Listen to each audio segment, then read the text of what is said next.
La educación emocional abre en la escuela un espacio donde aprender no significa solo acumular conocimientos, sino también comprender lo que sentimos y cómo nos relacionamos con los demás. En aulas que cultivan la empatía, la escucha y el respeto, los estudiantes descubren que las emociones no son un obstáculo, sino una brújula para crecer. Así, la escuela se convierte en un lugar donde se forman personas conscientes, capaces de convivir, afrontar dificultades y construir relaciones más humanas y responsables. Pero, ¿cómo podemos enseñar a los alumnos a reconocer y gestionar sus emociones? ¿Cómo se fomenta la empatía dentro del aula? ¿Qué claves permiten mejorar la convivencia escolar o cómo podemos integrar la educación emocional en la vida diaria de la escuela?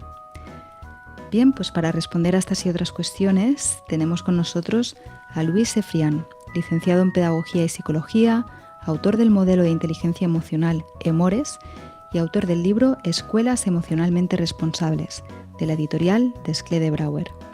Luis, ¿qué tal? Bienvenido a Luces en la Oscuridad. ¿Cómo estás? Con el placer de estar con ustedes. Muy bien, Igualmente, gracias. igualmente. ¿Qué te parece si empezamos a definir qué es esto de la educación emocional, ¿no? Porque sí que es cierto que cada vez se habla más, ¿no?, de inteligencia emocional y cada vez se da más visibilidad a estas cuestiones tan importantes, pero en términos generales, cuando uno piensa en educación, en las escuelas, piensa en matemáticas, piensa en lengua, en ortografía y este tipo de cosas. Muy bien, bueno, pues la diferencia entre la inteligencia y la educación emocional, la primera, la inteligencia, es una capacidad más que tenemos los seres humanos que resume habilidades, distinciones y otras competencias en conjunto.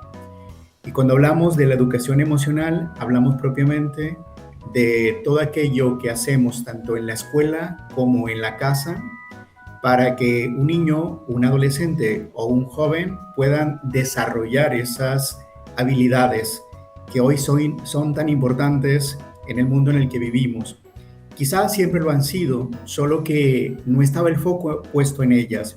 Durante muchísimas décadas hemos puesto nuestra atención principalmente en aquello que era más útil a la industria, al mundo en el que vivimos, y de pronto, pues la inteligencia emocional fue descubierta como algo importante, primero dentro de las organizaciones, dentro de las empresas, principalmente a través de la divulgación de Daniel Goleman, y después, pues vimos que todo esto empieza en casa y en las escuelas y se empieza a desarrollar a nivel mundial, en algunos países más que en otros, pues esta alerta de incluir en el currículo de las escuelas la educación de las emociones. Sí, desde luego es tan importante porque todo está filtrado por las emociones al fin y al cabo. Y no se puede desconectar el tema del rendimiento, por ejemplo, que uno hace de su estado emocional. Es que es una cosa que nos condiciona constantemente, Es cierto, realmente. y no solamente en las escuelas, también en las organizaciones. En las Claro. organizaciones antes, por ejemplo, pues le pedíamos o se le pedía a un empleado que dejara en su casa sus problemas y que en el trabajo se enfocara solamente en rendir. Esto es imposible. En la escuela sucede exactamente lo mismo. No le podemos decir al alumno, hey, no te preocupes, vamos a enfocarnos en lo que vamos a aprender el día de hoy. Si el niño está viviendo un duelo, por ejemplo, si se ha perdido su mascota, si recientemente ha perdido a un familiar, si tiene un problema con uno de sus compañeros, si está siendo agredido con bullying o cualquier otra cosa que esté ocurriendo en su entorno. No podríamos decirle, esto lo resolvemos después. O mira, después que tus papás te lleven al psicólogo, porque hoy tenemos cosas en el currículo que atender. No Claro, se puede claro. hacer a un lado. No funcionamos de esta manera. No. ¿Y cómo puede darse este cambio de paradigma, Luis? ¿Cómo se puede integrar, implementar en las escuelas esta conciencia de lo importante que es atender emocionalmente a los alumnos? Ya se está haciendo, afortunadamente.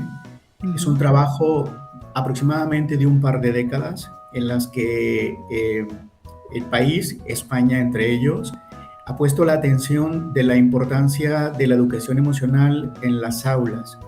y ha sido un trabajo de un grupo de personas que han estado, y me incluyo también, trabajando en la divulgación de la importancia de la educación emocional en la vida escolarizada. Entre ellos, Rafael Vizquerra, que por cierto es quien ha escrito el prólogo para el libro de Escuelas Emocionalmente Responsables. Ahí lo conocí en la Universidad de Barcelona cuando cursé un posgrado de educación emocional, y él junto con Grob han hecho un trabajo importantísimo en España sobre la formación para docentes y muchas otras personas que merecen también reconocimiento. Pero bueno, esto ya se está haciendo, solo que falta mucho trabajo por hacer. Principalmente por esto, porque lo primero que se ha hecho es considerar a la educación emocional como parte de las materias a incluir dentro del currículo de una escuela, pero no basta, porque la educación emocional no se puede enseñar como se enseña las matemáticas o se enseña el español. Es decir, no basta con transmitirle a un alumno una información que, por cierto, hoy puede encontrar en cualquier parte, en la web, por ejemplo, en cualquier lugar puede encontrar información acerca de, por ejemplo, la diferencia entre emociones, sentimientos y estados de ánimo, o hablar de las emociones de valencia positiva y emociones de valencia negativa.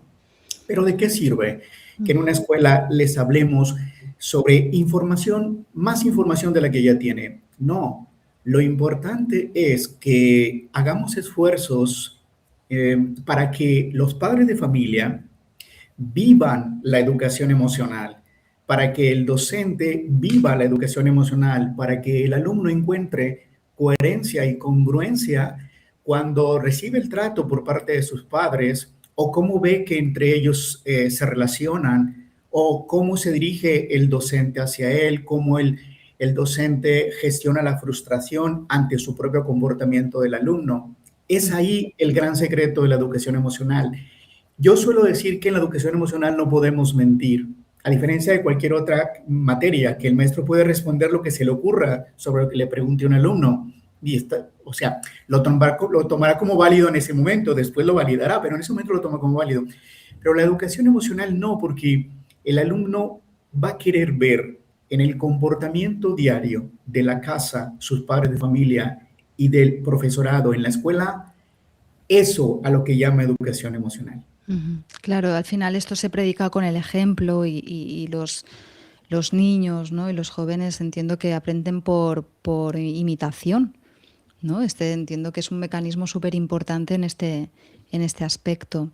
Claro, yo cuando estabas explicando esta cuestión de la importancia del rol del profesor, del rol del padre, yo pensaba, es que entre los adultos hay mucha gente que aún a día de hoy carece de inteligencia emocional. O sea, es un cambio de paradigma que ya no solo de cara a los niños, sino como sociedad creo que debemos hacer y no es fácil, ¿no? Igualmente también hoy en día, por ejemplo, ha habido unos casos de bullying tremendos aquí en España. Imagino que estás al día. Hace unos meses, en octubre creo que fue, hubo mucho, hubo una polémica muy importante, ¿no? A raíz del suicidio de una muchacha por un caso de bullying. Entonces, claro, uno se pregunta, ¿los chicos hoy en día son más crueles o es que le estamos dando más visibilidad a un problema que ha existido siempre? La respuesta es complicada, en un sí y un no. Creo que esta crueldad en el ser humano ha estado presente siempre. Hoy tiene afortunadamente también mayor visibilidad, pero creo que al final lo más importante es atender, y no solamente atender el evento, sino atender las raíces del evento. Y yo creo que esto decanta principalmente en los valores que tienen mucho que ver con la educación emocional, porque no son como un punto y aparte. Los valores son parte de la educación emocional, que hace que alguien pueda ser más empático, socialmente responsable con sus compañeros de clase. Pues los valores que han sido inculcados en la casa, como por ejemplo la empatía, el respeto, la consideración por el otro. Pero mira, Mira qué gran problema, Adriana, porque hoy en día estamos viviendo, lamentablemente, en el mundo graves problemas de violencia. Y Ujú, me refiero principalmente también a un tema de guerras. ujú, Entonces, este reflejo que vemos muchas veces en los gobiernos de los países para participar o no en un acto bélico, pues tiene que ver principalmente con los valores de una sociedad, con los valores que en este momento están en el mundo. Y ocurre exactamente en el aula. ¿Cómo le podemos decir a un niño, por ejemplo, que no sea agresivo con otro alumno si lo ve en la casa, si lo ve en el mundo? ujú. Entonces, hay una contradicción muy grande y por ahí tenemos que empezar por mostrarle al alumno que no porque pase en la casa, no porque pase en tal país, no porque pase a nivel mundial en este momento tanta desconsideración del humano hacia el otro, debe prevalecer también en la escuela, que la escuela es el lugar donde podemos generar ese cambio. Ujú. Y qué importante, más hoy en día con el tema de las redes sociales, Luis, porque eso es una locura. Es como, yo pienso en la suerte que tuve de crecer y de ser adolescente sin redes sociales. Realmente no sé qué visión tienes de este asunto, cómo se puede gestionar, cómo crees que se debería gestionar para que, cómo afectan la salud mental de los jóvenes hoy en día, este tema tan Sí, importante. es también un tema amplio y voy a ser puntual. Por ejemplo, tenemos que mostrar la diferencia entre las tecnologías que son tan útiles hoy en día, que vienen a avivar el obtener la información y poder procesarla para tener mejores resultados. Las tecnologías, bienvenidas al mundo de la educación y cada vez debemos estar más preparados e innovar junto con ellas. Pero vamos a diferenciarlo de las redes sociales. Yo estoy a favor de lo que ocurre hoy en algunas legislaciones en el mundo, incluyendo también España, en que los menores de edad estén alejados de las redes sociales porque no hay nada para ellos que sea positivo. Ujú, Por más que participo en foros donde discutimos el tema, es que no encuentro nada positivo de las redes sociales. Lo ujú. único que hay positivo muchas veces, lamentablemente, es para los padres de familia, porque los niños se entretienen ahí. Claro, claro, enchufas el niño a la pantalla, entonces te deja en paz, pero claro, esto tiene un Es una coste manera. a medio largo plazo. Claro, era como en la antigüedad que se le daba al niño un juguete, pues Claro. ahora se le da un dispositivo móvil y entre ellos las redes sociales. Lamentablemente el problema más grave es el problema de ciberseguridad, que no hay seguridad suficiente para poder que tengamos a salvo a un niño sobre quién está del otro lado Ujú, del otro dispositivo, que esto es lo que pone en riesgo al niño. Pero acá hay un punto que vamos a entrelazar sobre el bullying del que acabas de hablar. Es que las redes sociales hoy en día y en estos dispositivos móviles que tienen los niños, ahí está uno de los mayores problemas, es decir, que hay muchísimo acoso a través de las redes sociales, porque de pronto divulgan información unos niños de otros. Se agreden a través de las redes sociales, en comentarios que se colocan a través de plataformas, dígase WhatsApp, por ejemplo, Facebook o cualquier otra plataforma en la cual los niños tienen acceso y se convierte como en una plataforma también que agrava el bullying. Entonces, las tecnologías son muy buenas para la educación, las redes sociales, yo estoy a favor de que el niño se mantenga al margen. Si bien es cierto, esto es un asunto también de familia, es decir, que son los padres los que toman decisiones al final sobre lo que es correcto y no es correcto dentro del marco de la familia, creo que los docentes y las escuelas tenemos que levantar también la mano, es decir, que también tenemos opinión sobre este tema porque estamos comprometidos con la educación de los niños y con el bienestar de los mismos. ujú.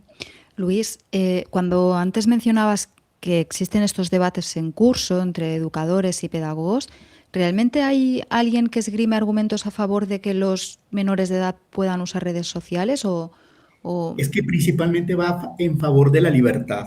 Es decir, que la disputa Claro. principalmente está entre lo que nos corresponde a nosotros como docentes y incluso también como autoridad sobre lo que es correcto y no es correcto en cuanto a lo que el niño puede o no puede hacer con las redes sociales y el uso de los dispositivos y el poder y autoridad que tienen los padres. Entonces, principalmente ahí se dan los debates, porque hay padres de familia que dicen, no, tú eso déjamelo a mí, porque yo soy el padre de familia y yo soy quien decide si mi hijo está o no en las redes sociales. Esa parte se comprende, la libertad que tiene, la libertad, responsabilidad que tiene el padre sobre los hijos. Pero cuando trabajamos en común, cuando nos unimos familia y escuela, ahí necesitamos ser aliados. Y esto además con datos y hechos, porque no es lo que se nos ocurre que puede ser bueno, sino lo que ya las estadísticas dicen, lo que ya las problemáticas, la gravedad de las problemáticas que se están presentando, sobre todo cuando se da seguimiento a las raíces de los problemas que hay en el bienestar y salud mental de los niños, porque aquí hay un punto muy importante. Está la inteligencia emocional, está la educación emocional, pero sobre esto está la salud emocional del alumnado, es decir, la salud emocional que luego decanta también en la salud mental. Entonces, cuando hablamos de estrés, por ejemplo, cuando hablamos de ansiedad, cuando hablamos ya del desarrollo de ciertos trastornos o incluso de ciertos peligros como el bullying y otras, pues entonces vemos que todo es pues un entarimado. Y lo que nos compete, que es la educación emocional, que es la base, lo que hoy tenemos como recurso que antes no teníamos, es donde necesitamos principalmente apostar los profesores, el equipo, todo el equipo técnico de una escuela en alianza con los padres de familia. Hoy yo lo que más promuevo en los cursos y capacitaciones que doy son en las alianzas, que las escuelas no se conviertan en guarderías de niños y adolescentes, porque es que no lo son. Claro. Y hay padres que todavía ven esta parte de, imagínate, el auto llega a la escuela, el niño baja corriendo, entra a la escuela, va y nos vemos, y en la tarde el trayecto del carro a la casa, un poquito de cómo te fue en la escuela. Pero es que esto no es así. O sea, en realidad necesitamos las escuelas y los padres de familia. Yo ahora le apuesto también mucho a conocernos y a conocernos mucho, a que se conozcan, que los padres de familia conozcan al profesorado y lo conozcan mucho porque son quienes educan a sus hijos, y que igual el profesorado conozca a los padres de familia y los tenga en la palma de la mano. Y siempre digo porque en la palma de la mano es lo más cercano al corazón. Igual cada alumno. Hoy necesitamos que el profesorado conozca al alumno de cerca, que sepa cuáles son las emociones y sentimientos que más habita. Mira, por ejemplo, yo un día cuando hice esta pregunta en un taller, le decía yo al profesorado que escribieran, por ejemplo, ¿en qué grado estás? En tal. Bueno, muy bien. Escribe los nombres de tus alumnos. Era la tarea para los docentes. Eso se convirtió en un problema, porque el 40 y pico de alumnos que tiene cada profesorado, alcanzaban a nombrar 10, alcanzaban a nombrar 15 con mucho esfuerzo. Y los demás no es que no sepan el nombre. Seguramente, pues por ahí, ya si les das una lista, los identifican. Pero esta falta de identificación también tiene que ver con una falta de acercamiento emocional. Esto es una generalidad, pero por supuesto que hay excepciones.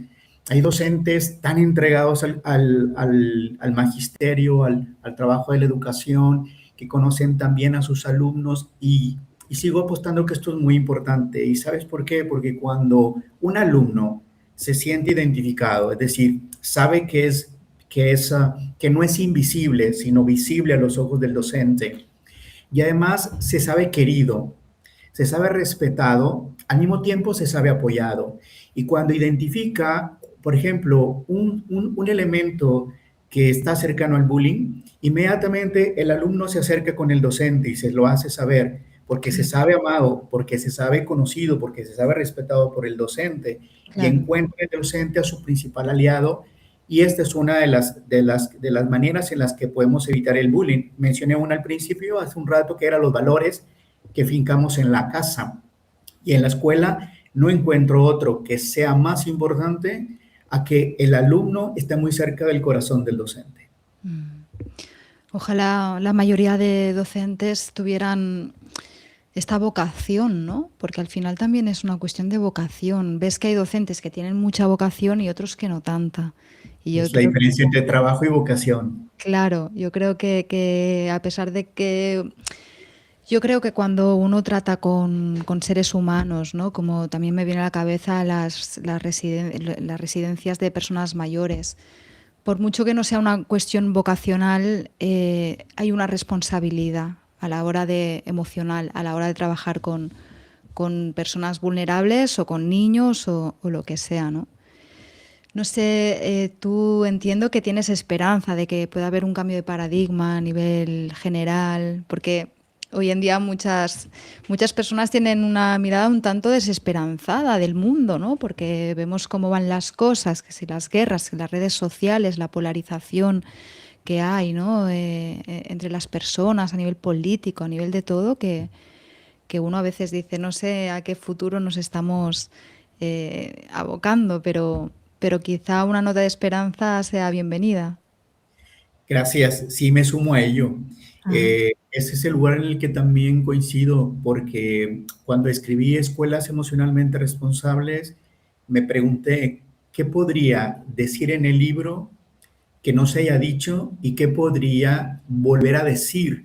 Entonces, los quienes se acerquen de pronto en algún momento al libro de Escuelas Emocionalmente Responsables, si así lo quisieran, van a encontrar en este libro, sí, principios, fundamentos que quienes me anteceden en el trabajo de la educación emocional han dicho. Yo lo que hago es subrayarlo como importante, volverlo a decir, hacer eco de esos elementos que son sumamente importantes, pero también he tenido la oportunidad de hacer aportes como un modelo de educación emocional llamado EMORES, que se llama emocionalmente responsables porque coloca a la inteligencia en un lado, la educación emocional en el otro, y en medio he colocado una columna vertebral a la que he llamado responsabilidad emocional, porque hoy considero que es la manera en la que podemos medir la educación de las emociones en una escuela, porque no conviene que la educación emocional la califiquemos como el resto de las materias,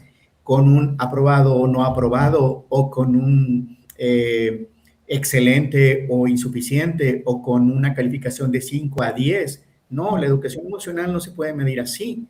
La educación emocional se mide por responsabilidad, por la manera en la que vamos observando que el alumnado responde a las situaciones cotidianas que se le presentan, a cada desafío emocional, cómo vive un duelo, cómo vive un conflicto entre compañeros, si está abierto al diálogo, si escucha, si es resiliente, si es empático, si tiene consideración por el otro, cómo convive con la naturaleza, cómo se conoce a sí mismo, cómo trabaja su propia autoestima, su amor propio y Ujú. cómo contribuye en el bienestar de los demás.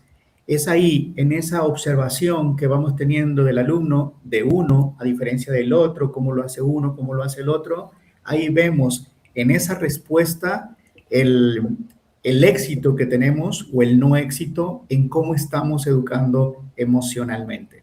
Ujú. Y qué importante que es. Luis, ¿algún modo de contacto contigo? No sé si nos puedes dar alguna red social donde te podamos seguir o alguna web. Sí. Bueno, en las redes sociales aparezco como Luis Efraín Villa de León. Me Ah, pueden seguir en Facebook, me pueden seguir en Instagram, en nuestra página emores.mx, que también nos pueden encontrar ahí. Y para todas las personas que vean y nos escuchen, bueno, les invitamos para que busquen el libro de Escuelas Emocionalmente Responsables, que está en toda España, en todas las librerías, en diferentes plataformas digitales también. Y invito a los padres de familia a que no dejen solos al profesorado con el trabajo de educar en emociones. El libro está dirigido para ambos, para padres de familia y para docentes, para que sigamos apostando por la educación emocional, porque no solamente la educación emocional influye en cómo aprende el alumno, influye también en cómo será el alumno en el futuro. Hoy más que nunca, con tanta tecnología y tanto cambio que hay en la vida, necesitamos las escuelas convertirnos en centros que formamos a personas, en la humanización de la persona. Necesitamos entregar al mundo no solamente personas competentes en habilidades y destrezas, para el mundo de la información en el que hoy estamos, sino necesitamos personas más humanas, más conscientes, más responsables emocionalmente de sí mismos y en relación con otros. Luis, nos sumamos a tu mensaje. Muchísimas gracias. Muchísimas gracias y hasta la próxima. Hasta la próxima. Chao. Gracias. Chao.